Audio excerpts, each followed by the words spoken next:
রংপুরে পুলিশের সঙ্গে সংঘর্ষে নিহত হয়েছেন বেগম রোকেয়া বিশ্ববিদ্যালয়ের এক শিক্ষার্থী।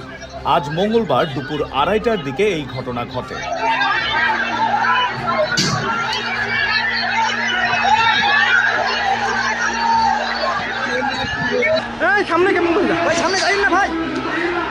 প্রত্যক্ষদর্শীরা জানান, আজ দুপুরে বিশ্ববিদ্যালয়ের কোটা আন্দোলনকারী শিক্ষার্থীরা মিছিল নিয়ে শহরের লালবাগ এলাকা থেকে ক্যাম্পাসের দিকে যায়।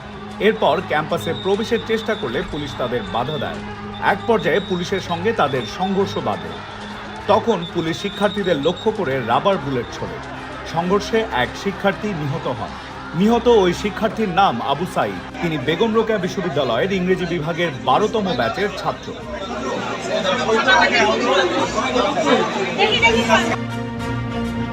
Rangpur metropolitan police commissioner Mohammad Muniruzzaman the daily স্টারকে বলেন, কোটা আন্দোলনকারী শিক্ষার্থীদের সঙ্গে বিভিন্ন স্কুল, কলেজ ও অন্যান্য শিক্ষা প্রতিষ্ঠানের শিক্ষার্থীরা যোগ দেন।